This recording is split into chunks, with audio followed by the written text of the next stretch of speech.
welcome back to All For United WFC. It's finally here. Awards night, is that a thing? The best way to, all the players look forward to this. We're like, oh, am I going to win the All For United one? I'm not going to waste too much time with intros and things like that. Everyone knows what we're here. Goal of the season, player of the season, all of that jazz. Firstly, just come around and see how everybody is. Charlie, you all good? Yeah, all good, thank you. Enjoying the nice weather for a change. But yeah, all good. Excited for tonight. I loved this one last year. It was my first big event on AFU, so I'm excited to be back. It's certainly going to be a good one. Sarah, for yourself, how are you doing? Yeah, really good. Looking forward to it. And good old Barry, who people should know by now, regular on the channel. How are you doing down there? Had some technical issues, I believe. Yeah, I mean, it was the nicest thing ever. I came when I couldn't hear any of you, and I've got to be honest, it's a preferable position sometimes, kind of just see your mouth moving, but no noise coming out. But it wouldn't have made for good, entertaining telly, so I had to come back in so I could hear what you were saying. But yeah, all good over here. That's glad to hear that one. Right, so we're going to start with goal of the season and then move on to player of the season a little bit later on. So the way we're going to do this, obviously, if you've seen our Twitter, people have been voting, sending in DMs, tweeting us, all these kinds of things. Everyone had 2 nominations. We've put all those votes together. Obviously, we've got a top 5 out of it. So for goal of the season then, we've got a graphic for the top 3 for both, but we will talk about 5th and 4th. There was 9 different goals nominated for this one, so quite a few nominations for different types of goals. It's an interesting list, and I will say this goal of the season, when we get to the top 3 or the top 4 even, it's separated by 1 or 2 votes for the whole top 4. It was extremely close, so the people that sent their votes in late have decided the winner for this one, because I'm pretty sure there's only 1 vote between first and second. So we will start with the goal that's in 5th place. We are going to talk about the other nominated one. In fact, no, we'll do that first actually before we get to the top 5. So there was 4 goals that weren't nominated, so these 4 are not in the top 5. Charlie, I'll come to you for kind of your initial reaction for them. Rachel Williams versus Reading, Honor versus Villa, Williams versus Brighton, and Turner versus Arsenal. So the equalising goal away at the Emirates on that one. So those 4 goals, 2 for Rachel Williams in there. Obviously, we know the one against Reading, fantastic goal. The one against Brighton as well, obviously sent us to Wembley. Are you shocked by any of those? Glad that they're at least mentioned, or how do you feel? Yeah, glad they mentioned. Rachel's one for Reading was one of my 2 picks for goal of the season, just because it was Messi-esque. I feel like if Messi scored that goal, everyone would be talking about it forever. Like it'd be on his highlights reel on This Is Your Life. But yeah, we're really good. I think Millie's one is probably understated. The one against Arsenal maybe gets overshadowed by Russo's, which I anticipate might be in the actual top 5, but we'll see. I don't actually know. Again, a really great goal. But yeah, all worthy of their place. The one against Brighton, I just think lots of goals in there that we may not look back on in 5 years' time and remember them, but because of how they made us feel when we were there, when they happened. So that game against Reading was important. We won, and getting to the final of the FA Cup and Millie sort of starting the comeback against Arsenal shows how important they are. And what was the other one? Honor against Villa. Yeah, I've put them along the bottom for you. So I nearly. I've seen to Connor before. I nearly changed my mind and went back in and picked that one instead of one of the others, not Rachel's. And the only reason I chose not to change my mind was because it was the 4th goal of 5, which shouldn't matter. But I went sort of a bit more of emotional response. So the ones that sort of led to absolute limbs is what I tended to go for. But all 4 of them brilliant goals in their own right. Yeah, I mean, Barry, John Commerce saying here, surprised Williams versus Reading didn't make the top 5, yet nominated, as he said there, for WSL goal of the season as well. So are you surprised not to see the Williams-Reading one in there? Again, it's a late winner. There's a lot of them, obviously, to choose from. But how are you feeling on those 4? If I'm honest, I think the biggest surprise is that Charlie's nominations weren't Williams versus Reading and Williams versus Brighton, and that's the reason why they were nominated in the final.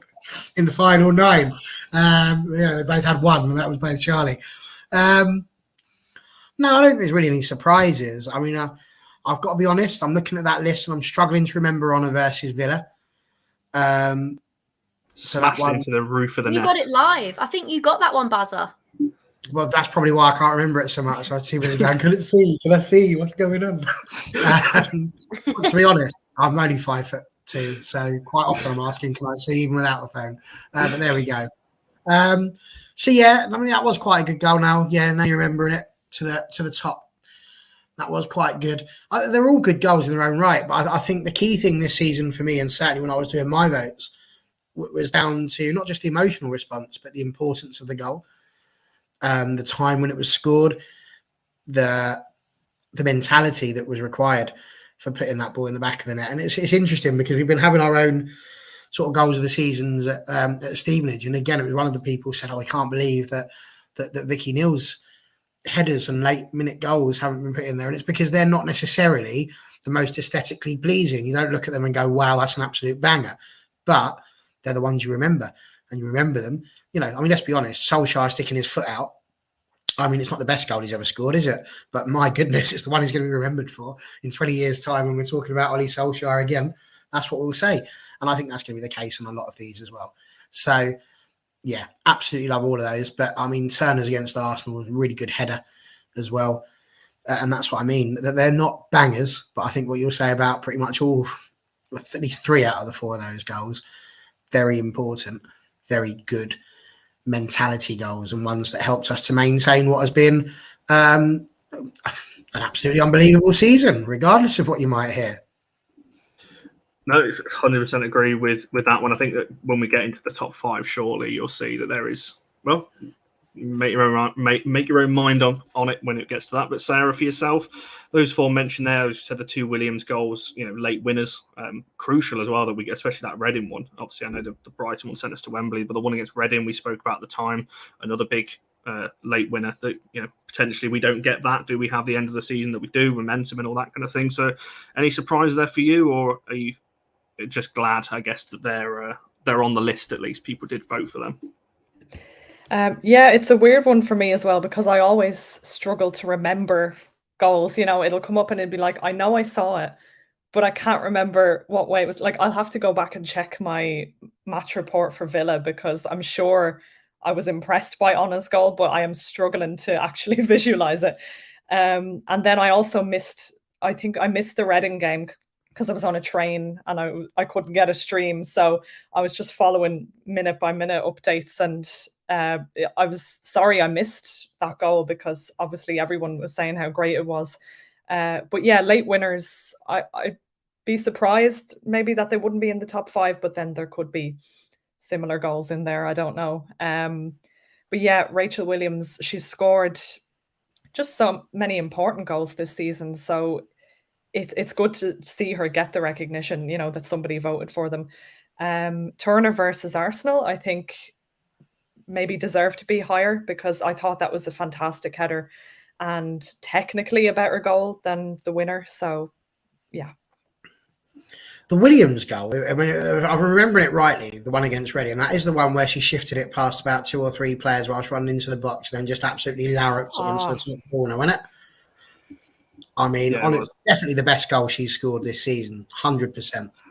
I will say, so I will reveal, so those 4 that are on screen, they were, the one that was closest to breaking into the top 5 was Williams versus Reading. It was 2 votes off the one that made it into the top 5. So interesting on that. I will tweet the full pie chart and the votes breakdown after the show once we've gone through the top 5 for both. As you've just brought up food, Connor, you've just mentioned. I can't. It's not about you this time. I'm actually going to put myself in it because I've actually found something rather amazing. They're called, if you'll forgive my branding, giant Whatsits. Now, honestly, look at these. Look at the size of them. I know they say giant. I feel like a borrower or Tom Thumb. Well, they're even bigger when a normal size that's ginormous. Look at that. It is ginormous, and that's compared to me, who is not ginormous at all. Like, honestly, the bag itself is bigger than my head. This is honestly. Can we have a show just rating these? I think that would be good. It's amazing. Put some United shirts on them, and so there we go. That's today's Who Needs Party Rings? Giant Whatsits. My goodness. What a moment to be alive. Are they just normal flavoured Whatsits? I'm only asking because of the pink bag. Are they some sort It's the best flavour of any crisp ever. prawn cocktail? It is, Prawn yeah. cocktail, That's of course. disgusting. Did you say that's disgusting? That's disgusting. Well, Charlie, you're a wonderful human being, but you can't be right all the time. What? What? Well, how dare you? How dare you? They're that big. I almost got a knife and fork out. I can see a couple of comments earlier. I see a comment if Fielder against Durham are well, I don't know. You'll have to wait and see, won't you? So fifth place then, that just snuck in. That's 2 votes ahead of the Williams versus Reading one. I shall put it along the bottom now. It was, of course, Lucia Garcia's goal against Man City. Not that long ago, actually. It feels longer ago than it probably was. So Charlie, for yourself, obviously that goal pretty much secured us Champions League. Maybe not mathematically, but at the time, did it? I can't remember actually. No, it was the one before. I'm thinking. Yes, so obviously it did. Obviously that winner against. It's always great to get a winner against Man City. But yeah, again, maybe not technically the best goal, but certainly if you're thinking about moments and emotion, that one certainly is right up there. Do you know what though? It was pretty decent, wasn't it? It was Vilda's header back across the goal, and she took it really well. But again, it's one of those ones where it secured Champions League football, but it also did that thing of taking the title to the last day of the season, which we always talked about was really, really important. And again, I think Sarah talks about like the reaction it got from fans was massive, and when people have such a visceral reaction to something, you tend to remember it. And again, it was another one that I sort of had a top 5, and that was in there as well. Just because the importance of it, I think how much composure she showed in that moment, because the ball came at her really quickly from Vilda.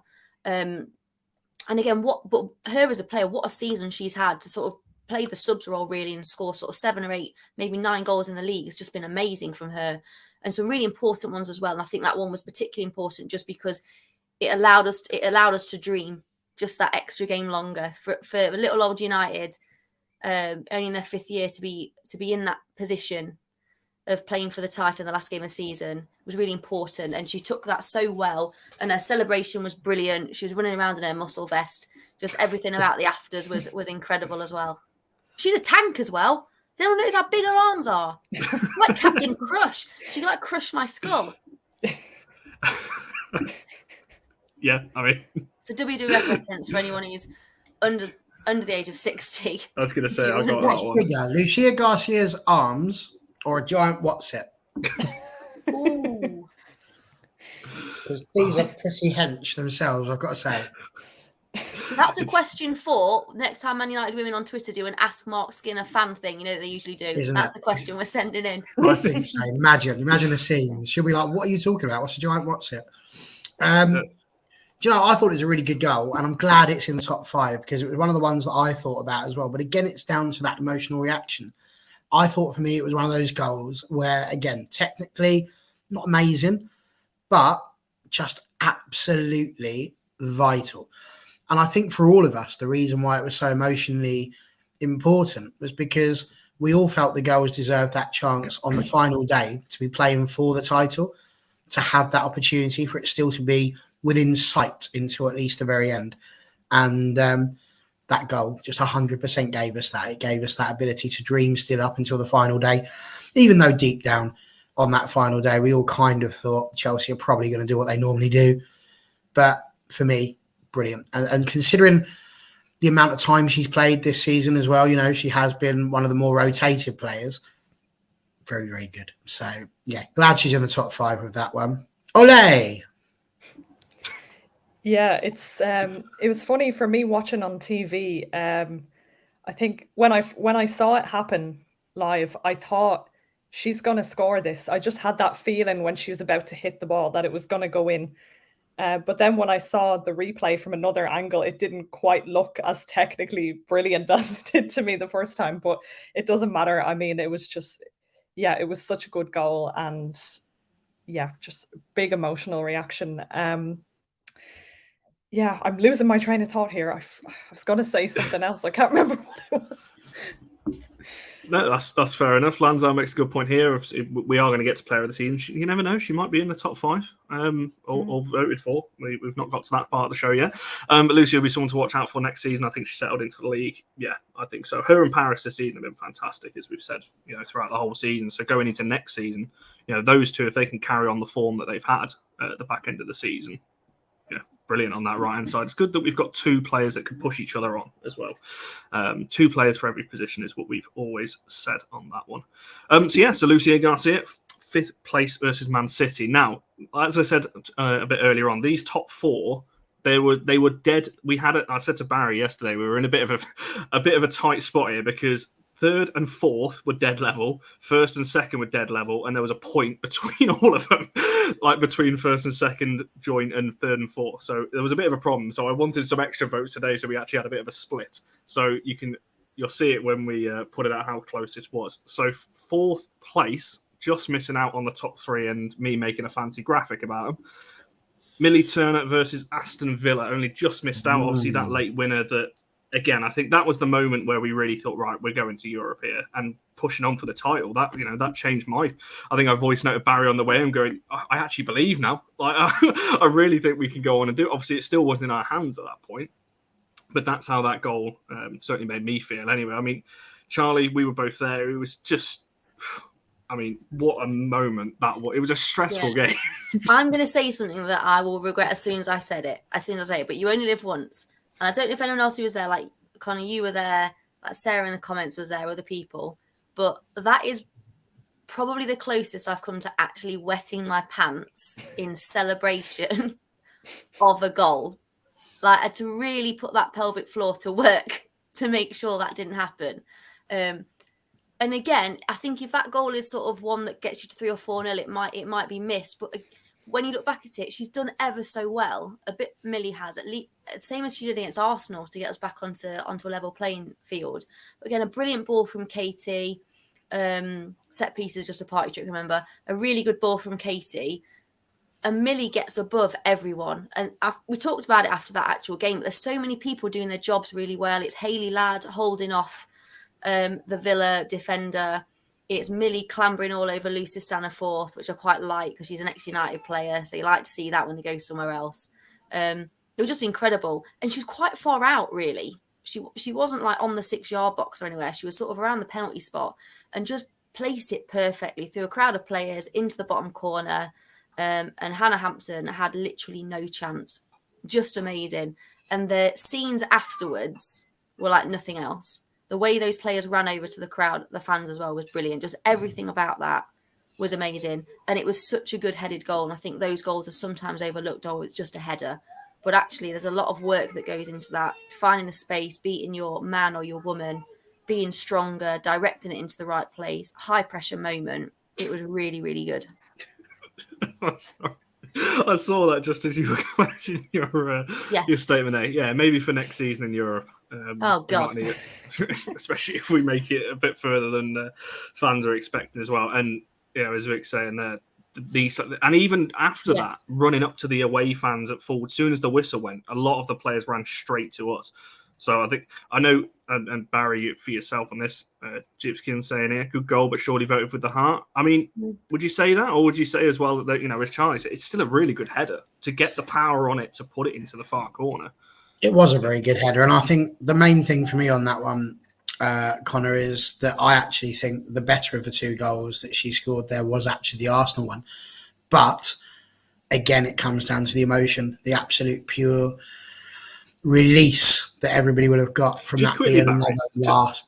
Off the back of what you just said, very quickly, do you think if the Millie Turner one was the last goal in that Arsenal game, that would be higher up? So if that was for a draw and then we didn't have the Russo goal afterwards, do you think that would make it higher? 100%. Absolutely, because it's very, very difficult to take away, especially when you're in a position where you go to these games a lot. Like people often talk about the Wayne Rooney goal. Actually, finally seen what I put in the chat. Well done, Charlie. So it's like, do you want to put it up now? There you go.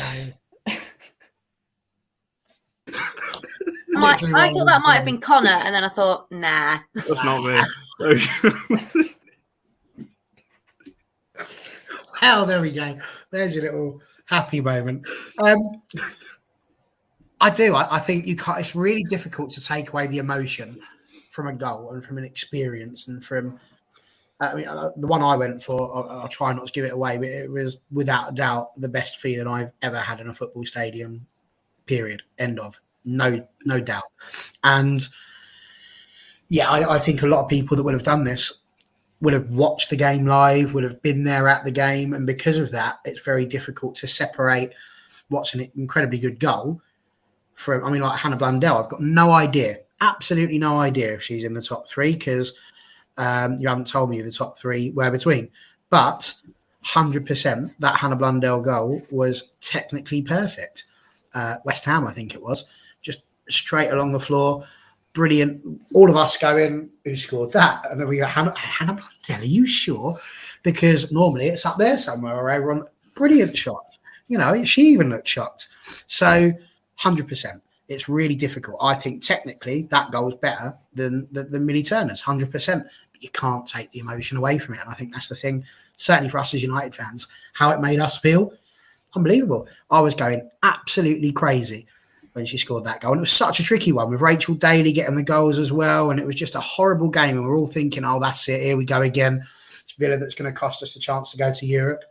Not a bit of it. Millie Turner was not having it. And if I'm not mistaken, wasn't that also the game where Aoife Mannion had started? So she came on as a sub. So, yeah. Turner came on quite late as well.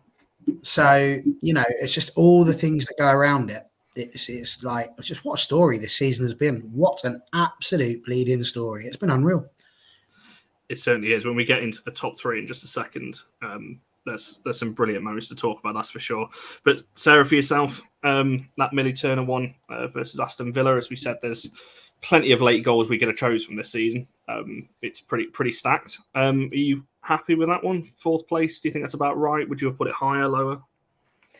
Yeah, I think it's about right. I mean, that was a game and a moment really where I just wished that I was actually there.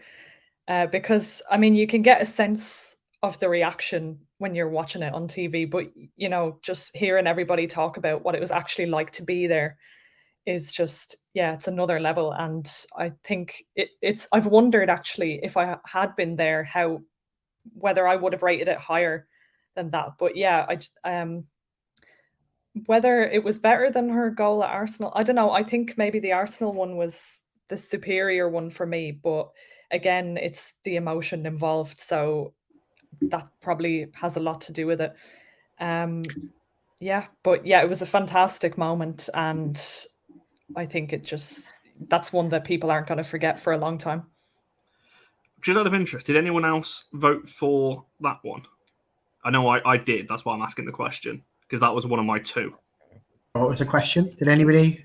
Did you vote for your two nominations for goal of the season? I did not vote for Millie Turner against Aston Villa. No, I don't believe I did. Interesting. So just me on the panel for that one. Did I? I'm questioning myself now. I can probably tell you. I've got the sheet in front of me. Just I only texted you yesterday. You did. I did. See, brilliant yeah. goal. Said that all along. Like literally the second best goal I saw all season. It's emotion. 100% emotion. Yeah, 100%. And I agree with Sarah's point. I think if that goal comes maybe earlier, maybe it's not remembered as much potentially. Maybe it's because of where we were at the time and how the league was and everything else. Maybe I do agree with that. I don't mind saying. I also think that the number of United fans were there. Like, I feel like the numbers that we take away now, it ups the ante as well. It ups the atmosphere. Like, if you think about like 4 or 5 years ago when you were going away, and like there'd still be more away fans if it was United away than home fans, but there'd maybe be 40, 50. And now we're at Villa and it's 1,000 plus. We're at Arsenal, it's 3,000. I think that ups the ante as well. You're just surrounded by people who are feeling the anxiety that you're feeling. And that Turner moment for me just shows you that's what football's about. It's about those incredible low moments followed by a week later those incredible highs, and there's nothing like it. And to be in that situation, I've said before, you can hate 95% of a football game, and most of us hated 95% of that football game, but that 95% was worth it because of what happened in the 5% of time at the end. And that just summed up what football should be. that emotion that you go through is incredible. No, This word, 100%. isn't it? I don't know what that If means. you look it up in a dictionary, it's Jeopardy. Yes, Jeopardy. Connor loves a bit of Jeopardy. Whilst we're on some great words, Vic here put in the word euphoria. That's my favourite Eurovision Song Contest song, by the way. That popped into my head as well. I can't see that word without it. Euphoria. Love it. Great song. Google it. Whilst eating your giant what's it's amazing. Dear me. Right, I'm just making sure I've got the right tweet ready for third place then before I bring the graphic up on screen. So we're into the top 3 for our goal of the season. As I said, these were separated until about 2 hours ago. These were separated by 1 vote each. And I will say this one dropped from first down to third. So this one was leading until about 3 hours ago. Wow. So in third place, we do have Haley Ladd versus Manchester City. Wow. The goal, the I don't know how you describe it. The bullet from the edge of the box. I will take that off screen and put the banner on. I just wanted to quickly put it up and I'll put it. There we go. Third place, Haley Ladd against Man City. Charlie, discuss that one. And as we said, fantastic strike, worthy of a top 3. And like I said, was leading until literally 3 hours ago. I voted for that. That was my other vote. Williams was my first vote, and this was my second one. But I was kind of expecting it to be one of the 4 you said that got votes, but wasn't in the top 5 still. What I loved about that, and I know lots of people say we've got to take the emotion out of it, but what I loved about that was the brief pause when the ball seemed to be rotating towards the goal at about 2 miles per hour. It's that, Connor, you've talked about it before, the silence before something amazing happens. It was mental how it happened as well. It was like she won the ball back on the edge of the box, and then from a standing start, just absolutely leathered it, and Roebuck stood no chance. And it was just, it was a record crowd. I think Shane, who was with us, knocked a 16-year-old girl over. She was fine. She was all right. It was our friend's daughter, so that's okay. It wasn't a stranger. But what a goal. So the emotional response, but also what a goal. And I think I turned around to loads of people and said, Haley Ladd only scores bangers. She literally only scores worldies. Unreal player. Hopefully we extend her contract. But yeah, what an amazing goal. And again, I think that was probably the first time in 5 years we've gone into a game against an Arsenal, a City or a Chelsea and we were favourites. And with that comes a different sort of pressure. So if you're not going in as favourites, the pressure's off a little bit. Well, if we lose or if we get a draw, that's okay because we've done really well. But we went in as favourites. And so to start the game so early like that, with that sort of goal, brilliant. Absolutely loved it. Yeah, Barry, for yourself, as Charlie said, it was such a good start to the game, and that pretty much just topped it off. Watching it from where me and Jess were stood, it was like we had a perfect, almost diagonal for it, and it was like, is that a crop? Like it looked really slow until you watch it back, and it's right in that top corner, isn't it? And I'm not surprised it's made the top 3. It absolutely is, and also a left footer, wasn't it? So I don't even think it was their usual one. I think that's what took everybody by surprise. You're not expecting her to thwack it one. And before you know it, the legs swung, the ball's gone, the hammer's dropped. And Hannah Hampton's looking at it and thinking, Eddie Roebuck. I'm still stuck on the Villa goal. Eddie Roebuck's looked at it and gone, oh dear, that appears to be going in. Absolutely brilliant. Absolutely brilliant. And I think Charlie's spot on again. You're talking about a different type of pressure. And it 100% was, that was one where we took the ball by the horns and we went out there, did everything that we needed to do. I was absolutely buzzing to watch that goal. And I would say technically deserves to be there. And I don't mean technically as in because it's got the most votes, it deserves to go in there. I can see why it was leading for such a long time because it was just an absolutely outrageous goal. But I think I can probably guess what the top 2 are going to be now. And it's no surprise to me. That's the thing, isn't it? The closer we get, I think people can make their own assumptions now who the top 2 is going to be. But as Erling said there, I voted for that one. A bit shocked here. Honestly, that top 4 was moving about all over the place for goal. It's a little bit different when we get to play it, but this goal of the season was so tight. As I said, when we put the percentages out, you'll see how close it was between that top four. It was certainly down to the wire. But Sarah, probably the technically best that we've seen so far in the top three. We spoke about obviously the Garcia goal against City, the Turner one against Villa, but this is probably, if you're talking technically, as Barry just said, it's the best strike out of them all. But again, surprise, would you have put that there higher, lower? Did you vote for this? I can't remember. I did, yeah. That was one of my votes, yeah. So not surprised at all that it was leading for so long. It was a fantastic goal, technically brilliant, and just coming so early as well. If only we had managed to do that in the men's FA Cup final instead of the other lot getting that early goal. We could have done with Hayley Ladd on the pitch. But yeah, it was fantastic. And while it wasn't like exactly the same type of goal, it did kind of give me flashbacks to Beckham from the halfway line, just in terms of how unexpected that was. It's like, oh wow, it's just gone in there. So yeah, I think it gave me very, very positive feeling about the game. As soon as that happened, I was like, yeah, we can do this now. We can take this to them, and we've got the upper hand. So yeah, it'd be hard to find a technically better goal than that, I'd say. If this was a proper award show where you actually gave the awards out, which one of the 12 Hayley lads would come up to collect this? I reckon it'd be number 8, you know. It's got to be number 2, because that's the minute she scored him, wasn't it? Like style, well played. I think it was the second minute. I think it was something. It was either 2 or. I hope so too, Connor. Otherwise, you made yourself look like a little bit of a silly millionaire. Been distracted by another question. Nice haircut, by the way, Connor. I was going to say, that was the question I was just asked. Yes, I had it done literally about 2-3 hours ago, if that. So it's the hairdresser's fault. You're just casually sitting there going, "Oh, what do you reckon the best goals were then?" Yeah, I certainly wasn't going about asking people on that one. That's for sure. What's Rob saying here? Russo's is. We've not discussed a Russo one yet, but I think people are surmising in the chat. Pretty sure it's VBR and Russo left. Vic's agreeing. Surely it's VBR and Russo. Well, let's find out. Let's find out who got second place. As I said, this is extremely close, but this one edged ahead by quite a few towards the end. I'll make sure I've got the right picture and tweet, because I nearly tweeted the player of the season one there. Bear with me too. So we are professional here. There we go. So second place, and I said literally just missing out on our goal of the season. Vilda Borisa versus Durham, the free kick that, again, I think surprised. We know she's got that technical ability, but again, I mean, absolute screamer that it was. To be honest, I'm surprised that it didn't win, but for different reasons. But there we are.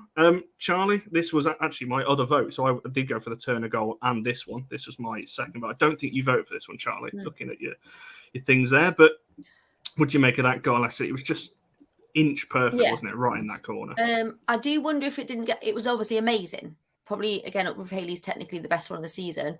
But it was one of the 2 games all season that I wasn't at. And it was like Sarah said, if you were there, perhaps you would have been more inclined to vote for something if you saw it live. But again, one, we hate Durham. So any goal against them is always worthwhile. Hate them. But again, an absolutely brilliant goal. And it's harder to see when you're watching it from home, but you know how good it must have been when 2 or 3 of your own teammates, the other players, are just doing this and like chasing after you around the pitch. I think it was Hayley Allen and Katie Zellen were like, what?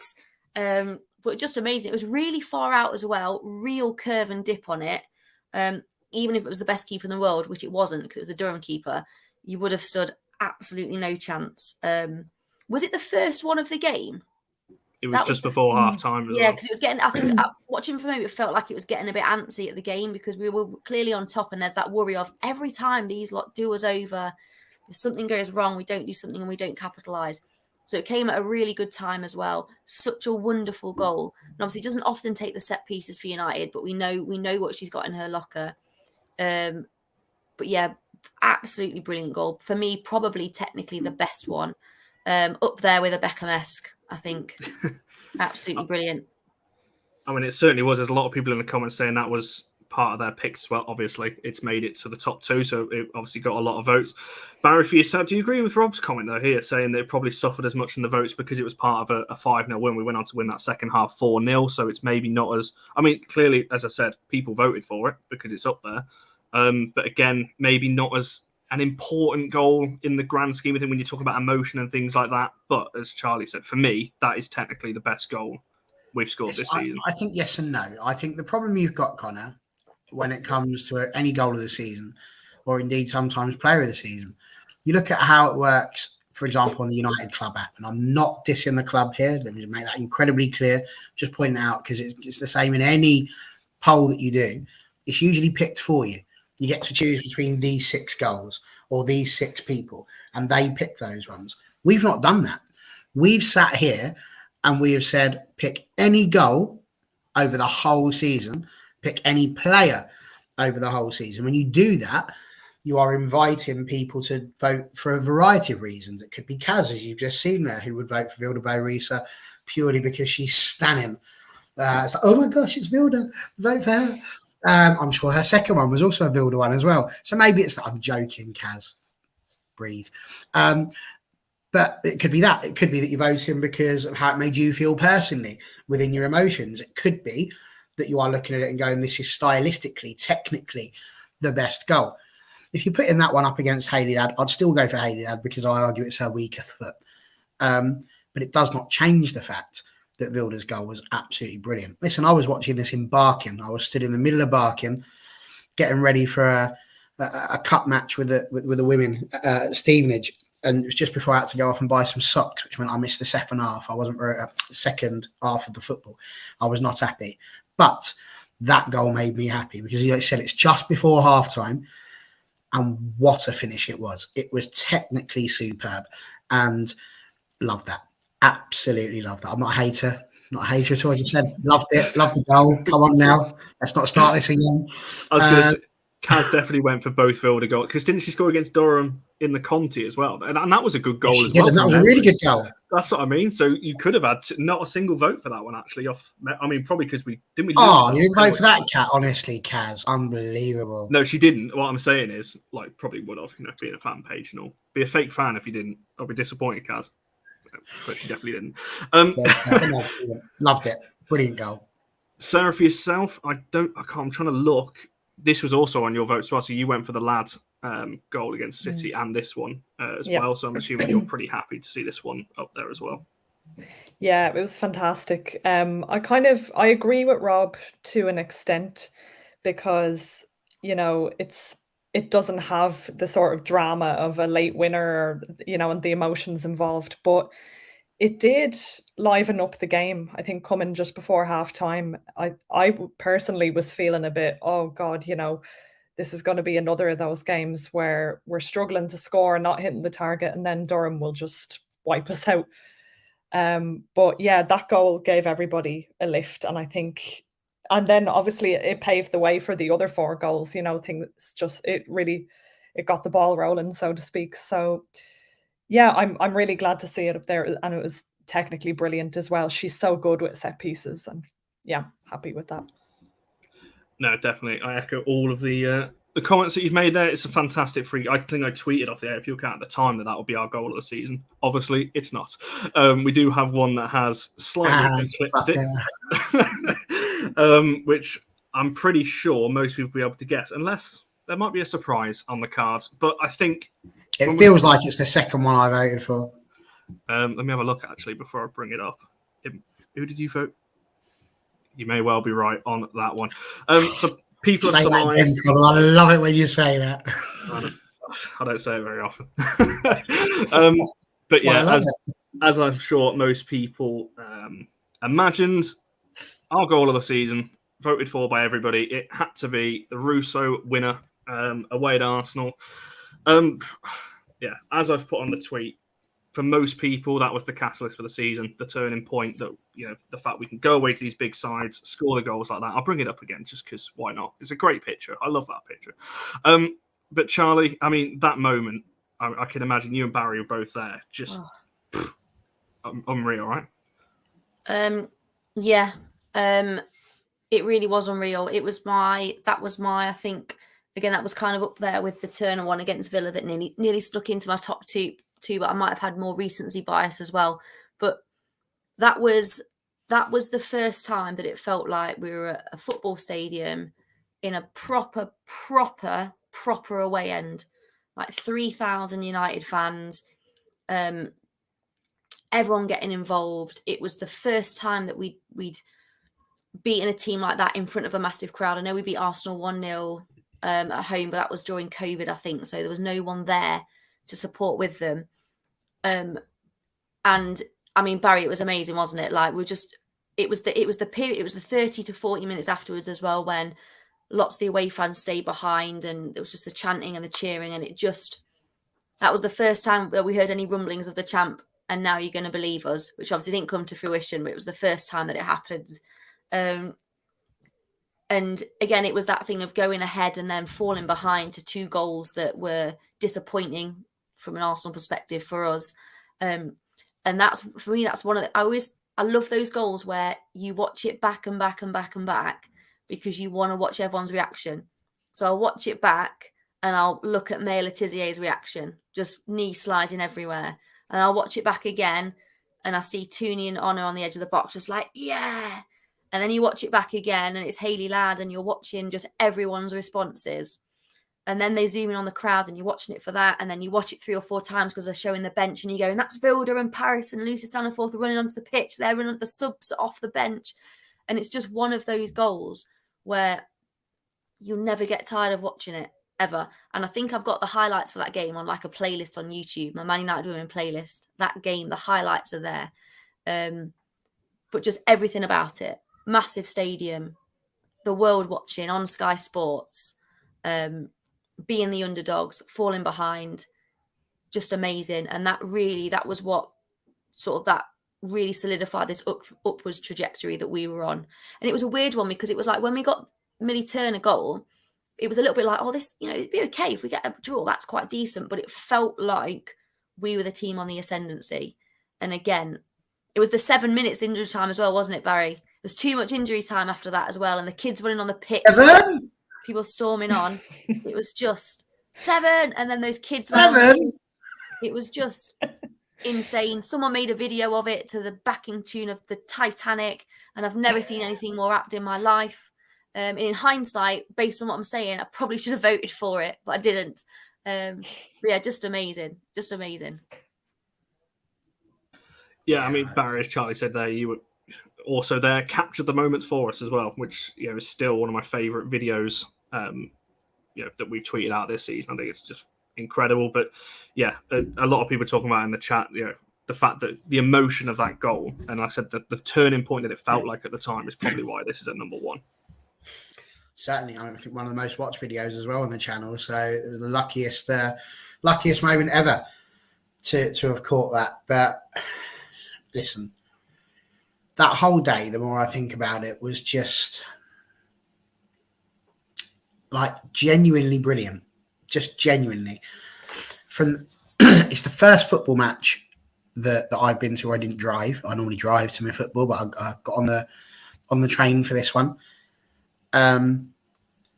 Travelled into London, did all of that, went and walked to the Emirates. It was really strange, a really strange experience for me. And I think it helps it to stand out more in mind. Obviously, I turned up and had to wait for someone to turn up with my ticket, and she was a bit late because she was off out getting drunk with her brother, as you normally do. Finally, she turned up. I think her name was Charlie. I can't be sure, but anyway, she eventually turned up.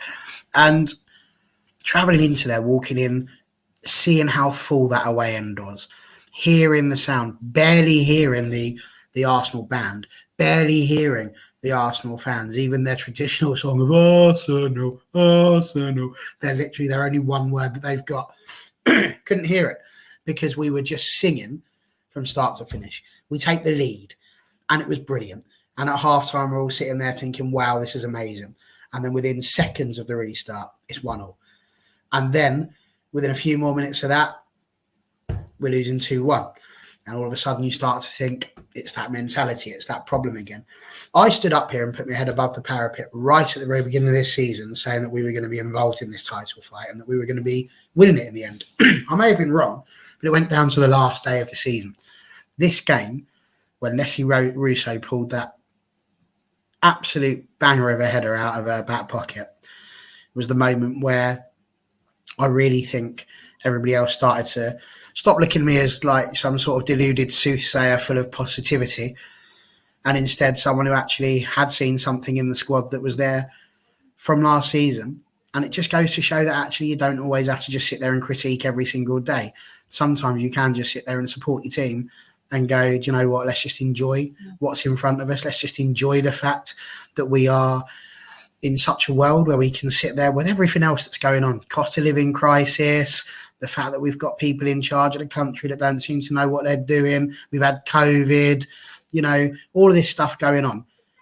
And we've got the joys of having something like football. And this team, this season, have just been the pick-me-up that you could really want to have. And that goal was the epitome of that. Like, genuinely, I gained a shell because I've never had someone on my back as much as Shane was on my back that day. Charlie, I mean, I know she says she's never wet herself at the football before, but I'm pretty certain she did on this day. It was either that or tears of joy, because there was certainly something. And it was just unreal. 30 minutes afterwards, the stewards just letting us get on with it, realising how much this moment meant to us. It was like there were tourists coming up. There were people coming up the stairs to take photos of the Barmy Army singing because they knew what it meant. I think Jennifer's put on there, it was the goal that shook the league. United have arrived. Honestly, just my favourite moment of the entire season, probably of my footballing life, with the exception of the Solskjaer goal in '99. So for me, 100%. Had to pick it. Had to pick it. Do you think, did we have, sorry, Sarah, I know you're going to come in a minute, but just a quick one. Like, I think, you know, Ches, who's been on a couple of times, who's in the Women's Football podcast, she said that she was obviously working that night, but she was at the Emirates, and obviously she's a United fan. And she said from where they were sat, they could see that away end.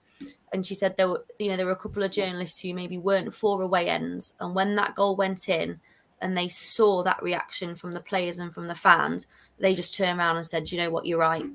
That's why we need it. And how incredible must that have looked to the outside world for women's football? Just unreal. So, and I know it's not about that, it's about goal of the season, but you can't take away the wider impact that has had. And you look at the travelling support for Man United women, which has always been the best, but you then look at the knock-on effect on the travelling support after that game. It was massive numbers for Reading after that. It was massive numbers at Villa. People travelled down in their droves for Brighton. You had hundreds down to watch us play Lewis in the cup. That was the catalyst for that as well, that continual build of this travelling support. And it just depends what you're looking for. And technically, that goal's not brilliant. It's not the best goal that's been scored this season, but all those things considered makes it the best. Yeah, I agree with all of that. I mean, when you think goal of the season, you might be inclined to think, you know, technically which goal was the best. And that, to be honest, is how I voted. But when you think about, then you can think about like moment of the season. What was your highlight, your best moment? And often there's a crossover. Like most of the best moments people will think of will be goals.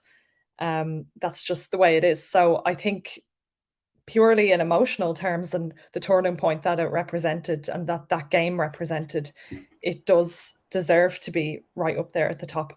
And like, I may not have voted for it, but I have had that moment, that goal celebration, as my desktop background ever since it happened. So I think that says a lot about the things that you remember from the season. Sarah's absolutely spot on. And I do have to say, though, and I appreciate there was only a select few that would have seen this, but this season, my goal of the season and moment of the season are two wildly different ones. Because my moment of the season was seeing a person who, so for the moment, shall remain nameless, but who both of them know what I'm going to say now, just launched a ball back that had come in, that rebounded off of a like crossbar-y type thing, straight into someone's face, and they've never lived it down. For me, hands down, moment of the season, I nearly wet myself that day. Yeah. Absolutely unbelievable. Thankfully, the person was all right. Let's say that's 100% my moment. I've got a video of that somewhere. Yeah, it certainly was on that one. And yeah, to be fair, as we're talking about goals, just very quick, because I'm conscious of time, we do need to go. We've got a whole nother top 5 of player of the season to get through yet. Leah Gotton's goal against Chet. Yeah, I mean, if that stands, I think that's probably right up there as well. If we go on, obviously, to win that FA Cup. Oh, I want that back. That was stolen from us in the most horrible way. I hate you, VAR.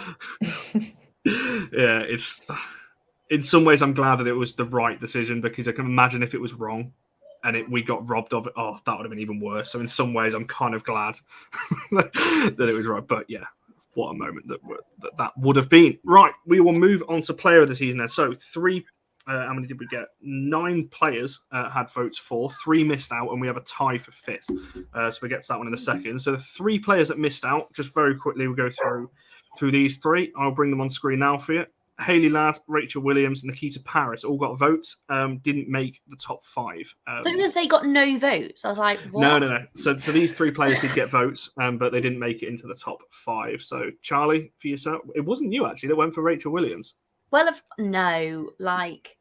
you have to look at overall impact, but then in hindsight, I'm thinking, Reading, Brighton. So maybe, I don't know. Yeah, but all 3 of them, like everyone in the starting lineup, there's an argument. I don't know if she's in it, but there's an argument Lucia Garcia deserved some credit, a vote or 2, because of the things she did when she came on. But yeah, it was always going to be tough, wasn't it? It's quite nice that there's so many players that got votes rather than it just being like just one player getting all of them. It's nice that they've all sort of been recognised for what they've done. But all 3 of those players, I mean, we've mentioned all 3 tonight. We've talked about Paris having an incredible season alongside Lucia. We've talked about the impact Williams and Ladd have had with regards to the goals they've scored. So yeah, deserve votes, but yeah, they didn't get them from me. Not this time. Maybe next season. Yeah, Barry, for yourself, any qualms? Yeah, no, I didn't vote for any of those 3. Didn't vote for any of those 3. Hayley Ladd is a superb football player. I think this is the curse for Hayley Ladd, is that she's just so brilliantly consistent that we expect what she gives week in, week out. And so as a result, it's really hard to vote for her as like a player of the season, because it's just so ordinary to see Hayley Ladd perform at the level she performs at. So she's always sort of undersold in that respect. Rachel Williams has probably single-handedly won us more points this season than we got last season with goals that she scored. Absolutely brilliant. And I think for her, just to be mentioned, is superb, because there were certainly people that wrote her off at the beginning of the season, and ditto Nikita Paris. So I think for me, the fact that these guys have all been mentioned just shows how well we've done in terms of building our squad this season. So 100%, but I'd have to see who the other 3 are based on the fact that I voted for 2, and then there's 3 more to come. I'll be intrigued. So I will now be judging the remaining. I'm going to assume that my top 2 are the top 2 because I'm just that good this season. So therefore, 3, 4, and 5, I shall now reserve judgment on us whether or not they're better than these 3. You may begin. I mean, Sarah, if you have anything to add on those, again, like I say, it's nice to see those 3 at least getting votes for and mentioned in this. Yeah, I mean, it's easy to kind of say, oh, how did they not make the top 5? But then you remember you didn't vote for any of those players. So, people are likely thinking a lot of the same things as you. But yeah, I mean, can't fault any of them. They've all been brilliant. And Williams has had, what a season she's had. And she's really been a super sub. And then Paris, it's been great to see her career basically being revitalized as well, because she didn't have the best time at Arsenal. So she's been another, especially late on in the season, she was often, I think, our best performer for a lot of it, certainly in the FA Cup final, which was really important. But yeah, I can't really think of any player who has majorly disappointed me this season. The whole team has been fantastic. Everybody has stepped up and done their absolute best. So, yeah.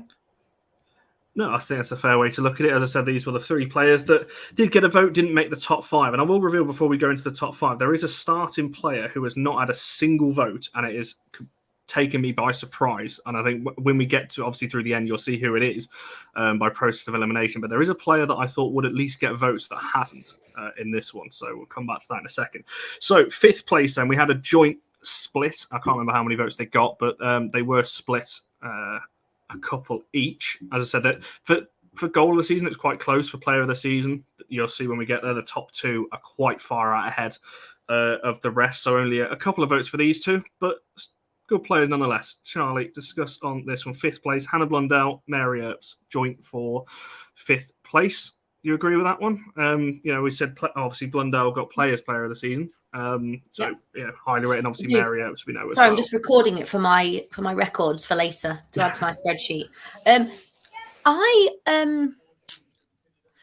Hannah Blundell is someone I've talked about all season as having the best season she's ever had, but yet didn't vote for her, because I think there have been other players that have had a more obvious direct impact.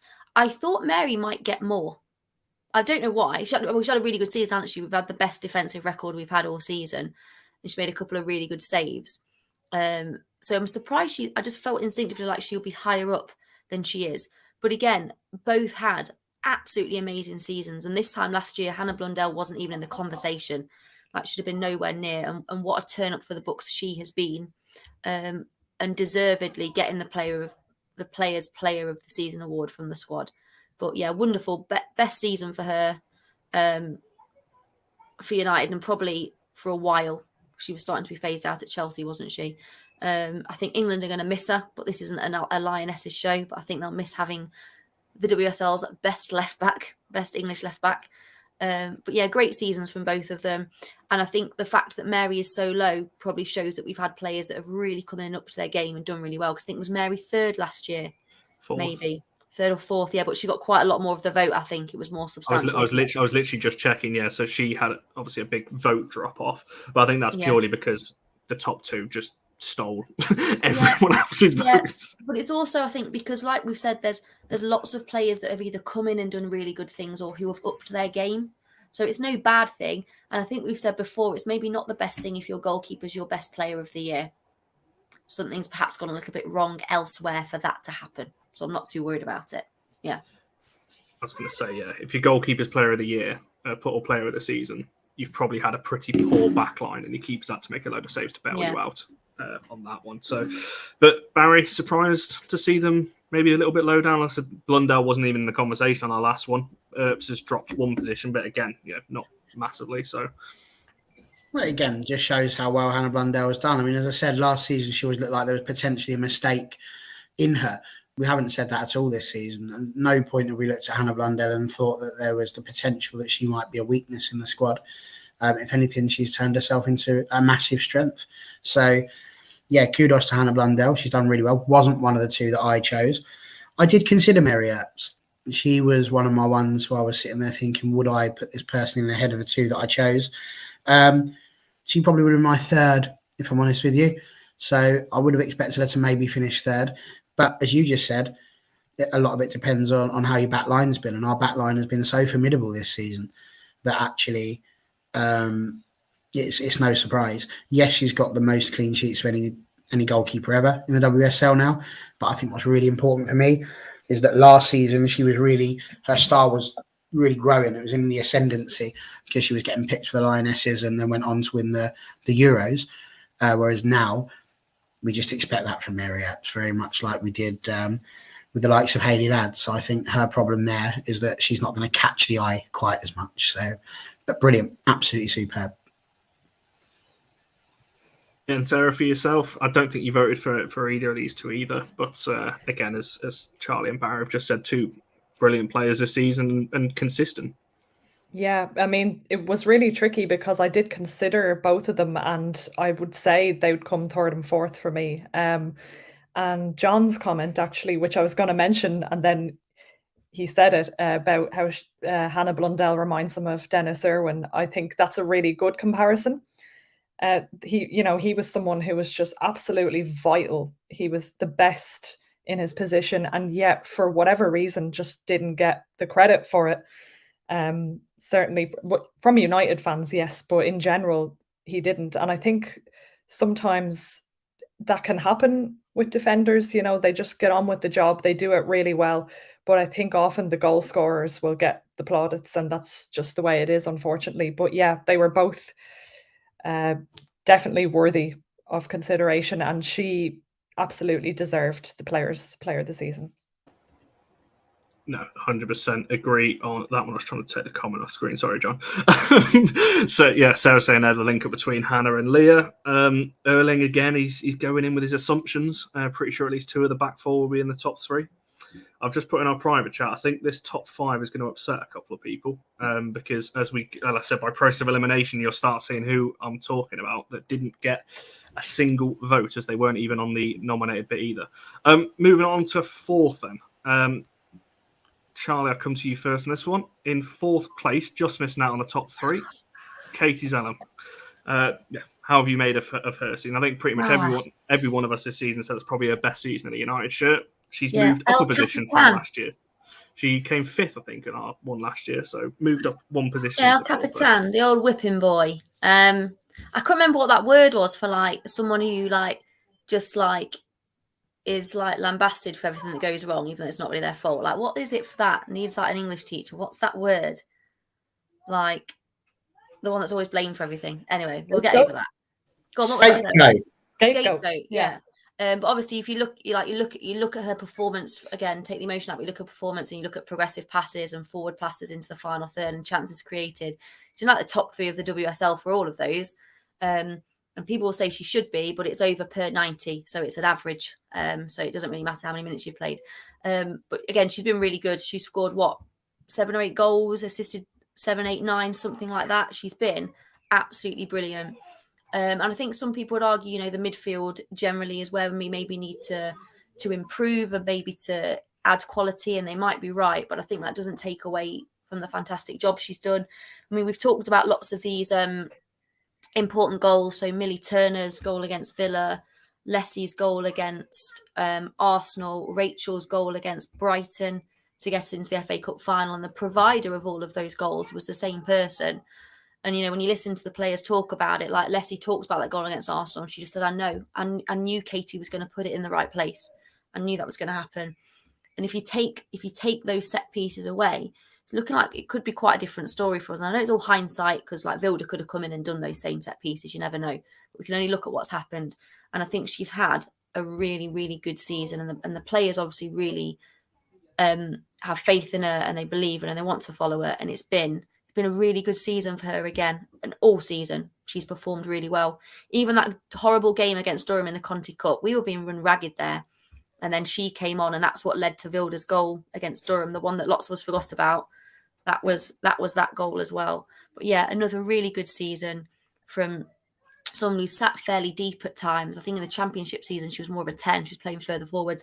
But for someone who sat fairly deep to get 8 goals, 8, 9 assists is just incredible numbers for me. The Tom Brady of Manchester United, the quarterback, the captain. Listen, last season everybody knew that I was fangirling over Kirsty Hansen. She ended up going to Villa this season, so I had to pick a new one.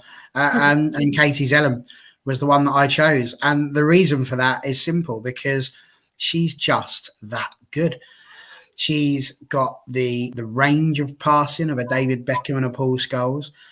She's got the leadership ability of, and I say ability, not similarities to the likes of the Brian Robsons and the Roy Keanes. She's got that because she's got a team of people that fight with her in the trenches every single time. I know that some people question the hierarchy of Manchester United, but I think, that your captain is the person on the pitch that represents you. And I think Katie Zellum definitely represents Mark Skinner on that football pitch. And the trust between the two is blatantly there. He rarely drops her, potentially for Conti Cup games. That's about it, really. Other than that, she's there because he's obviously got a lot of trust in her. The players have got a lot of trust in her.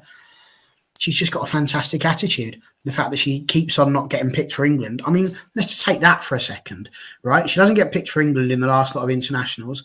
So she has to go and she gets told in the middle of training, has to go off and dust herself off, then come back again, as Mark Skinner said, and it's as if nothing's ever happened. And where is she now? Again, in the conversation on the periphery of England. And I just feel like you almost wanted to do a Paul Scholes and just sort of tell England to do one at the rate they're going at, because they just sort of keep teasing her and it feels entirely unfair. And I'm hoping that now with us being second, that people might actually start to give her a little bit more of a chance to show what she can do for our country. Because for me, Katie's Ellen has been absolutely superb this season. Having said that, I think fourth is probably about right. But it all depends on who you are picking as third, sir. So withholding judgment on that. Not me picking. Yes, you. I'm blaming you if it all goes wrong. I'm not going to blame the lovely people of AFU. Who people have voted for. Sarah Barry just said there obviously how well she's played, but is fourth probably about right with the players that we've not mentioned yet that you assume are in the top three? I think so, yeah. She's had a great season, and I don't want to get into, negative things, but I've actually been quite disheartened by some of the things I've seen about her on social media from certain sections of the support, shall we say, where it seems she can never do anything right. And, there's accusations of bias and everything, and she isn't taken off when she should be or whatever. And I can't remember which game, or maybe it was a couple of games. I think it may have been Spurs, where she had one of those games where she was making mistakes and giving the ball away, and she came in for a lot of criticism then. But I don't think it's fair to judge someone's entire season on those moments, because everybody has them. So yeah, I think she absolutely deserves fourth place. She's crucial to the team, and yeah, I'm happy with that. No, yeah, I've got nothing else to add on that one. Didn't quite get my vote, as I said, because my votes went elsewhere. Here we go. Erling's back again. That's twice now when we're starting to get deep into the top five. He's speculating, so starting to wonder is Tooney the one with no vote. So if you're looking at our starting 11, then so we've got three positions left. Obviously, we've got Galton's, Russo, Toon, Turner. Obviously, we've mentioned Blundell, Honor, Letitia. Mentioned Earps, mentioned Ladd, and obviously Zellum's in there in fourth, and Garcia as well, if you're counting her as a starter, maybe off that right side. So 3 or 4 of those players have not made this top three. And I will say we've got no more ties, so the top three is an individual award. You've literally just blown Charlie's mind. Look at her. So that means 3 of them got no votes. Yeah, three of those players that I mentioned got absolutely 0, which when I was going through it amazed me. I got to be honest. Did it amaze you because you feel like they should have done, or did it amaze you because of how people tend to vote on things? I'll answer that question once we've gone through. That'll tell everyone, won't it? So in third place, who has had all 3 of these players? Well, everyone's had a fantastic season. I was going to bring the ticker up. No, let's get the graphic up because that's a better thing to look at. Third place is our left wing superstar, Leah Galton. 10 goals, 4 assists in the league. Probably her best season in a United shirt. Yeah, Charlie, talk to us about how good she's been. The most consistent, I guess, alongside a couple of, maybe 2 or 3 others that have nailed down that position on that left-hand side. Yeah, most assistant attacker, probably, 4, as you'd argue. She was on my vote. She was like, I put my 2 votes in, and she was the one I would class as my second place vote from me, just because of the season that she's had. She's sort of hitting the peak of her career, isn't she? Sort of late 20s. So we should be expecting the best from her. And she's like an interesting one for me, Galton, because you can watch the game sometimes, particularly when you're there, and I think things can look quite different. Like we talked about the Durham game that I wasn't at, and it felt quite different not being there, where it looks like she's not doing loads. And then all of a sudden, just bang, she appears with a brilliant run or a brilliant cross or a brilliant goal. And again, has scored some really important ones, like the one against Spurs was really, really key, I think. And was absolutely on fire in the FA Cup final. It was so disappointing that she didn't sort of get a goal to sort of shine that off, really. She deserved it. She's had an incredible season. And I know there's been loads of calls for her to play for England, and she doesn't want to, which is fine. And that's fine by me. I'm all happy for a well-rested Leah Galton, rejuvenated for the Champions League qualifiers. But she's been fab. She's been so good. And I think, for a left winger, and at times it was really interesting watching her as well, because she's predominantly a left winger, but at times she has sort of become that central player as well if you're watching a game. And Mark always talked about wanting a forward line that aren't stuck in left winger, right winger, attacker. He wants players that can move. And I think she's really come into her own this season, because she's found herself in positions where you'd expect the number 9 to be, and she's taken them. But for someone who is predominantly a left winger to basically be scoring a goal every other game, because that's pretty much what she's done. Again, huge numbers, absolutely huge numbers. And again, it's testament to the fact that we're not just relying on that one goal scorer, that we've got players scoring huge numbers of goals coming in from out wide. But again, absolutely amazing player. I'm really glad that she's ours. Yeah, I mean, Barry, we said on the Team of the Season show, as Jennifer said, there aren't right. If Brighton didn't exist this season, Galton would have been an absolute shoo-in for that left-hand side. It's just unfortunate. Not in our team, she wouldn't have been. That someone's had a much You're only better allowed season. 4. Well, we're the fan room. No, we wouldn't. Don't tell lies. You're an absolute narcissist when it comes to that show. Leah Galton, I don't know that I've got the words. She's always been good. She's always been consistent. She's always worked hard. She's always had a good work ethic in terms of being on that pitch and how she performs. And I just think that that's exactly what she's done this season. She's taken it up another level. Always said she's not interested in the national team in terms of playing for it. Not that she doesn't like it. I just think she's been so good this season. Like, genuinely. Yeah, England's lost his United's game. She's just worked so hard, scored more goals than we would have expected her to. I think just really showed up and really when we needed her to as well. You know, you take Galton's goals out of it and we struggle this season, I think, because a bit like Williams, she came up with really important clutch goals at very important times. So, yeah, for me, absolutely delighted that Leah's come in third. I said that Mary Earps probably would have been my third place person. I think it probably would have been in a bit of a battle with Leah Galton, just purely on the basis of how well Leah Galton has played. But yeah, absolutely. I said I would reserve judgment as to whether or not Zellum should be fourth based on the person in third. And what can I say? What a brilliant community of people we've got voting here, because not only have they made the correct decisions there, but I'm fairly certain they picked my first and second too. So you never know. Either we've indoctrinated them well or they're incredibly good at watching football. Yeah, I don't have much more to add to that. It's so well deserved, and it was. I agree that her goals have been. I think if you took them away, we could have been looking at a very different season.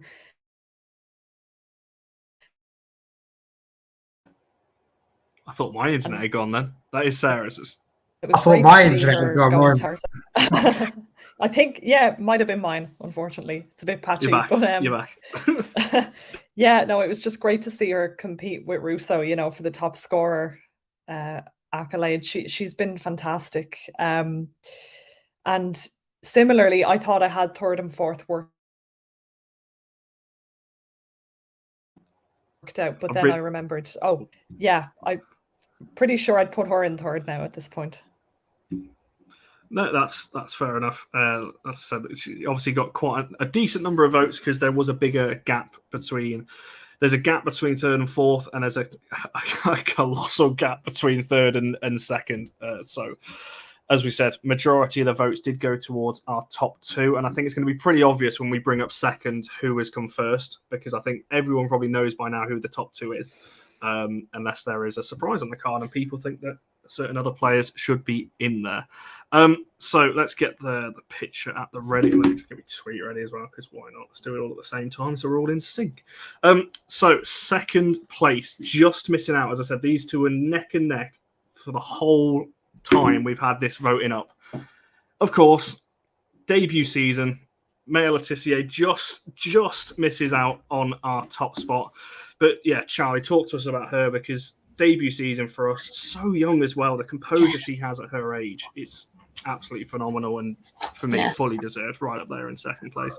Yeah, Maya was my top vote. Obviously, I love Honor, but I felt like I'm assuming it's Honor. Obviously, we've got these players that may have no votes, which is crazy. But I felt like Honor would get loads of votes if she ends up being top. We genuinely don't know. Connor hasn't told us anything. But I've written notes. I think the impact that she's had on the back line can't be understated enough. Like, overstated, can't be overstated enough. she's been absolutely incredible. And I think it's interesting because we kind of thought she might be coming in to play right back or play left back, and she's coming in. And with Aoife still being out, we couldn't afford to have sort of a makeshift shaky back line to go into this season where expectation was so high. And she's come in as basically like virtually still in nappies, like she's a kid, okay? And well, she is to me because I'm nearly 36. She's a kid to me. And to come in and play in that back line with such authority and lead it really well, I think has been amazing for her. And again, England's losses, absolute disgrace that is. We talk about moments in the season, and we've talked about the goals earlier, but May has had 2 of those moments for me as well, where she's got everyone on their feet and people have celebrated as if it was a goal. And it was the tackle against Beth England in the Spurs game, which was really important because winning that meant we probably were going to go on and get Champions League. And then the tackle against Bunny Shaw when it was back to 1-1, the way she gets back and she wins that ball and she puts the block in.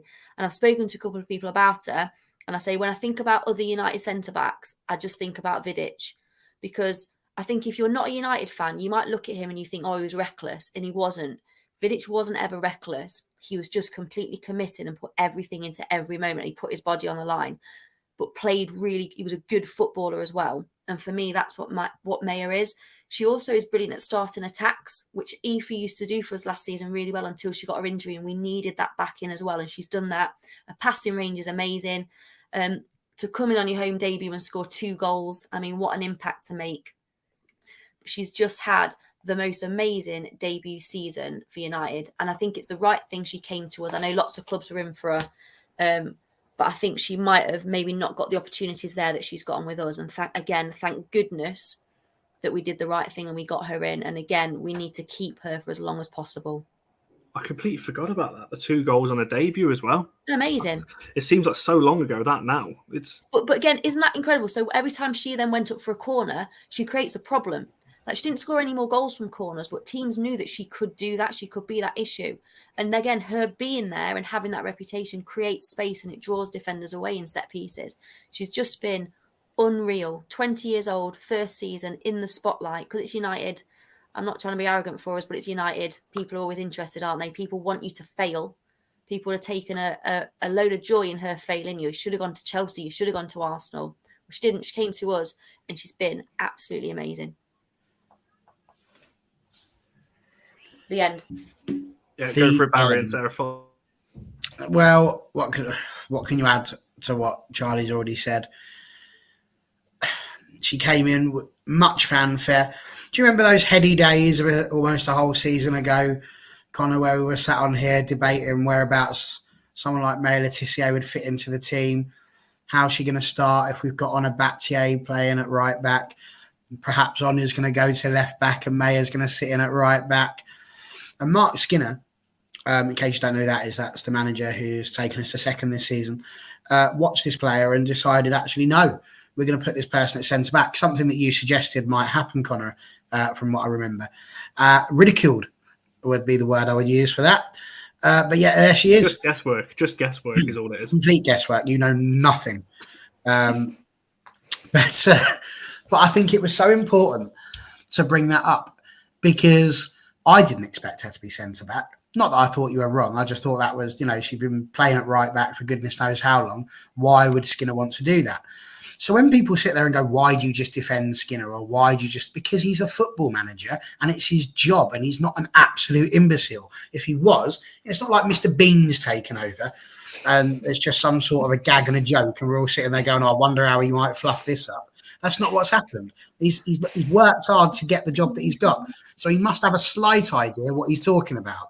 He's not just won a competition. So he chose to put her there. And my goodness, what a result he's come out with there. 20 years old, people calling her a future England captain. It is an absolute travesty. I had all the respect in the world for Serena Wiegman until I heard her use the words, we still see her as a right back. Get a grip. They've been picking her. They've been picking her before now. It doesn't make any sense. You picked her as a centre-back as well. She's played all season at centre-back. Oh, but we still see her as a right-back. Well then, madam, I feel you may need some glasses because clearly she's capable at both. You're gambling on Millie Bright being exceptionally well. And don't get me wrong, I'm an Englishman through and through, and I absolutely want England to do well. But there's a part of me that would sit there and go, well, that'll teach you if Millie Bright breaks down in the first game and isn't capable to compete for the rest of the tournament. Because this is the thing that England managers have done year after year in major tournaments. They've gambled on somebody who's got the reputation rather than somebody who has come out. Look at what she's done. She's been unreal. She's been absolutely solid. And, you know, listen, I think I found the person I'll be fangirling after next season. Katie Zellum's being relegated and it'll be MLT all the way. I'm joking, Katie. I'm joking. But please don't write in. It's a gag. But no, seriously. Unbelievable. And she was also the person that I chose as second. So well done, AFU fans. You are just good job. And Sarah, for yourself, I'm pretty sure you did also vote for Laetitia as well. I did, yeah. Not a surprise, but yeah. Anything else to add on that? And yeah, like I said, debut season, 21 years old now. Just unbelievable how good that she can potentially get as well. Like, we're still forgetting she's still a few years off her peak yet. Yeah. Sorry, I'm still thinking. I have images now of Mr. Bean bringing his teddy bear to press conferences. Well, Mark's going to bring Martin home, so why not bring the teddy bear? Oh, God. Yeah, she's been... I mean, I don't know if I have anything to add that hasn't been said. She's been without doubt the best signing that we've made. And the fact, you know, that she was brought in as a right back and has just excelled at centre back. Just those blocks as well. I mean, there's been so much more to her season than just that, but how important have they been? It's just, yeah, it's fantastic. And I'm just like, I'm not even English, so I shouldn't really care. But I mean, I'm so annoyed for her that she hasn't been picked. It's terrible. Like, what do you have to do to get picked ahead of? Yeah. I'm not going to get into that. It's been said already, but yeah, it's just, I mean, she is young. There's so much more to come, and she will have more tournaments ahead of her. But like, she's got to be gutted as well for herself. You know, she must know how well she's done and how much she deserves it. So yeah, well deserved though. No, 100%. But on this comment, very quickly, Barry does have a little teddy somewhere. He's got a little Elvis toy. I don't know whether it's near him or not right now. There it is. It's right there. I knew it would be within reaching distance. That's my very best, Mr. Bean, for you right there.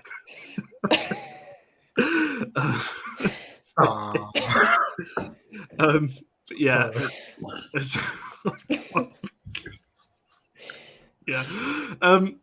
Yeah, I agree with everyone's comments on that. Again, she was one of my 2 votes on this one. I think everyone pretty much knows where number 1 is heading now. As Sarah said there, we have the best defenders WSL, 3 of which are English, none of them called up. Fair comment to make on that one. Interesting. I didn't even think of it like that, to be fair. Extend her contract already. After what we're seeing at the moment with a couple of our starting players, I would like United now to start thinking ahead. You know, players that are 2 years out, start extending them further and further, and let's try and keep some of these players so we're not in the same position with Laetitia in a couple of years where potentially... I agree, and I don't want to be the Grinch, but you never extend just after one season. You always give it a little bit more. No, I agree. Tooney got one not long after. You know, obviously she had her. Tooney's had about 7,000. She's contracted till the year 2049. She's going up to retirement age. She is. But yeah, so I don't disagree with what anyone said on that one, and I said rightfully in at second place. Just picked, might I add. Come on then, Millie Turner. Your moments now. It's Sophie Bagley. I don't know what you're on about. but Go on, Baggers. In at number 1, is there any surprise? Of course. As I said, these 2 were going very close for the majority, but yeah, Charlie, pass over to yourself first. Honor, I mean, the season every single show, and I will actually have a quick look before you jump in, just to double check this before I say it. So obviously, as people know, when they watch our match reaction shows, we do player of the match poll every single after every single game. So we've been tallying that up throughout the season. Most players are on a couple. We've got a few players on 1 or 2. The next down, Vilda's actually got 4. So the time she has played, she's on 4. Honor is on 7, so quite far out ahead. Honor on 7, Vilda on 4. The rest are all on 2. So, if you're going off player of the match polls that we've done throughout the season, Charlie fully deserved, right? Yeah. Honor winning this season. No complaints at all. Like we said before, you sort of run out of superlatives for her, don't you? And again, she's a player that we talk about players that always put in sort of 7 out of 10 performances. She puts in more than that. She's always a 9 or a 9 out of 10 or a 10 out of 10 easily. The service she offers, she provides to our forwards, and the outlet she provides as an overlap option for whoever's on the right wing, whether it's Paris or Martha or Lucia, again, can't be underestimated really. And I think with players like her, they always play to such a high level that it just becomes normal. You always play like that. You never put in a bad performance, and she doesn't. Even games where, like the Everton game, where we've not quite got the outcome we've wanted, she's always still been incredible. She's created those opportunities. And I think when we noticed it was when she had was it this season, the concussion, and she missed 2 or 3 games. And when she wasn't there, that's when you really recognised and realised just how vital and how important she is. And obviously, I've still got the last threads of hope that she might stay. And if she doesn't, hopefully Jade can fill those shoes. But what an incredible signing she was! Someone that no one had heard of that came in during COVID, and within 2 or 3 months just turned into an absolute world beater.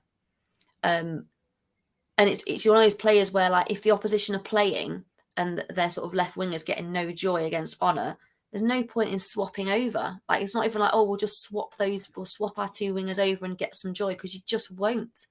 And obviously now we've got Hannah on the other side, just amazing. And she's a really good, often with defenders now, modern defenders, if you look at the men's game, Trent's a really good attacking defender, but he's a rubbish defensive defender. Or this defender's a really good defender, but they're not very good going forward. She's got everything. She can play out wide, she can cut inside, and she can create chances. She wins the ball back, she creates assists. She's got wicked pace, which is maybe something we've not really talked about much before. But just a wonderful, wonderful player. Yeah, I mean, Barry Charlie said that she's running out of words to describe, as am I. Are you going to find any more words that we've not said throughout the season to describe how good I can top Mr. Bean and winning a competition, but I'll give it a go. I picked on her. That was my number 1, and I don't think anybody could really do otherwise. Charlie's pointed out the reason massively so, which is that when we look at how Honour's performed this season and how United performed this season, probably our most worrying moments, and indeed even I'm pretty sure she missed some of the Chelsea game, didn't she, where we lost 3-1. That was our hardest moments, and you could see the difference down that right-hand side. I was more disappointed we didn't see more of the Spanish sensations down the right, Honor and Lucia, the Spain Express. But unfortunately, we didn't get the chance to see that. What we did see from Honor is just passion, desire, and ability, Gary Neville-esque, shall we say, to be able to get forward and back, up and down without losing an inch of her pace. And brilliant getting the ball in the box. She can shoot. She tackles well. She works hard. She hustles. She harries. She's just got everything you would want in both a defensive player and an attacking player. And I think I'm really, I'm a bit gutted that it looks like Honour's going to be a goner. Because when you do a poll like this and you realise how important this player is for you, it becomes, quite sad, really, to think about life without them. But what I would say, just to finish it on that little bit of positivity, would be, don't be sad that it's over. Just be happy that it happened. And we've had Honour for, it was a blip. We probably never should have got Honour in the first place, really, but we managed to get hold of her. And if her heart lies somewhere else, I think I said on the show the other day, somebody had pointed out about Honor going to Barcelona. Well, you literally can't have Barcelona without Honor because it's the last 3 letters of Barcelona. So, you know, she may well belong in that place. That might be where she wants to be. But we will always be thankful that we had Honor Battier at this team. And I hope she stays, because this poll just shows us that she was vital to our success. But if she does go, then obviously she was absolutely useless, and we all wanted Jade Riviere to start anyway. No, 100%. That's worth a like on the video, apparently. Thanks for that. Really appreciate that one. While we're here, actually, there's plenty more of you watching that has liked the video. Make sure you're liking the video and subscribing. If you're new around here, I have plenty more of these types of shows throughout the summer with transfers and all those kinds of things coming up. Sarah, for yourself, this was also, I think this was a clean sweep between all 4 of us. I think all 4 of us went for these 2, but I'm just double checking. No, Charlie didn't. So just the 3 of us went for the top 2 in Honor and Letitia. But yeah, I mean, what else have you got to add on Honor, and the fact that, you know, I think she came 3rd on our one last year. So she moved up a couple of places, and the importance to this side from her point of view. Yeah, I'm not surprised. I mean, she's just been phenomenal. There's no one to touch her, really, as brilliant as everyone else has been. She's in a class of her own. I mean, I don't think there's anything she can't do. Her game is just incredible. Yeah, I'll be absolutely gutted if she does leave. But I've still got that bit of hope that she won't. But, you know, obviously if she does, good luck to her, except if we play Barcelona, then obviously, you know, I hope she just doesn't turn up and has a rare bad game. Yeah, but I'm delighted she won, and absolutely no disrespect, obviously, whatsoever to Russo, but I think Anna should have got the club's player of the season. Yeah, there was certainly an outpouring, and I want to end the show on that, actually, because it's something Erling's just put there. Good to see that this vote wasn't rigged or hijacked by Lionesses fans. Now, as I said at the start when we were revealing the top 5, no Russo, no Toon. And an interesting point, they were actually our top 2 this time at the end of last season by quite some margin as well. They got a lot of votes. Obviously, they've had a good season last season and this one. Sarah, I'll come back to you first on this one. Are you surprised at all that, you know, not a single vote for Russo or for Toon? Do you think that's potentially because Honor and Letitia were just so far ahead that there was no room for them? But I find it interesting that we've had votes for Williams, for Ladd, for Paris, for Blundell, Earps and Zellum, but not a single one for Russo or Toon. Yeah, it does surprise me that they got no votes at all. I would have expected that they would. But yeah, I do think there is a kind of there was a definite Lionesses bias with, say, the app and things. And somebody, I don't know who pointed it out on social media, but somebody questioned whether some people voting maybe weren't that familiar with the rest of the team. Maybe these were the names that they knew the most, you know, because of the Euros and everything. I don't know. Like, it's hard to say. But yeah, definitely surprised that they didn't get any votes. Yeah, I mean, Charlie, over to yourself. Are you surprised? I said because, you know, me, you, and Barry were sat here this time last year saying, you know, what a great season they've had, top 2, and after a successful Euros and going into this season, are you surprised that they've not got a single vote in this one? Yes and no. I think they've not. I don't think either of them have had bad seasons. I think, you know, Russo scored the goals again, maybe not as many as we'd have liked, and she'd have liked, and the same with Tooney, who has, again, not had as many goals, but lots of assists and impacted the games in other ways. But I think it's more testament to the undeniable impact that the rest of the team has had. We're not a 2-player team or a 3-player team. And maybe in previous years, we would have been more reliant on individuals, individual brilliance, whereas actually we're not anymore. And I think that can only be a positive thing, that there's all these other players that are doing their jobs incredibly well. So rather than it being sort of maybe a negative thing on their part, I'd look at it more as a positive for the whole squad, that we're not having to rely upon them. I think if you're in a situation where you are, that's not good. So I think it's a good thing. Yeah, and Barry, to kind of round this whole show off, are you surprised at all to not see a vote for either of those 2? Yeah, I think the Barry that sat here last year is very surprised. I just want to quickly address, I do get a little bit at any time anything positive is said about a an English player at United, that it's Lioness focused. It doesn't have to be that way. And I just feel we're creating a ridiculous divide amongst our players that just doesn't need to exist. Every time we start claiming something is a Lioness issue. Now, I've not seen this thing on the app, so I've got no idea who was picked first, second, third, fourth, or fifth. But so I'm not talking about that, but just in general, it gets to me a little bit because I just don't think it's necessary. Having said that, I remember sitting there having watched, ironically, the Lionesses as we were watching last season. We sat there and we went, oh my God, these two players have been amazing. You know, Tooney's just come off of the back of the Euros, and the goal that she scored, Russo with a cheeky back heel. And I remember sitting here saying this will be our breakout season. And I was wrong, because it wasn't really her breakout season. Did the pressure get too much for her? I don't know. But I think most people would have said that they were going to vote for Honor. And I think where the other people have been voted for, the likes of Galton, Zellum, Blundell, Earps, Ladd, Williams, Paris, all of those people will have got the second vote. And I think that was where the issue for me was. Russo and Toon didn't even factor into my decision when it came to thinking of the top two, because it seemed quite obvious. And I just went for those people because, you know, I believe in doing that sort of thing. Lots of people would have picked for their favourite player potentially.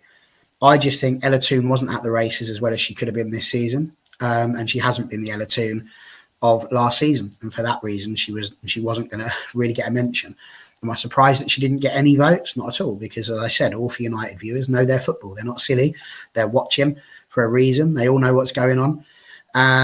So I think they've made the right decision. And I think that, you know, if Tooney and Russo are watching this, they need to see this as the green light to really push on next season. If you're Leslie Russo, you need to sign your deal and, you know, get your head down and start getting some more goals. I said you were going to get double figures this season, and you've let me down. And, you know, that's unfortunate, because you shouldn't let me down when I've bigged you up like that. Look at Mark Skinner.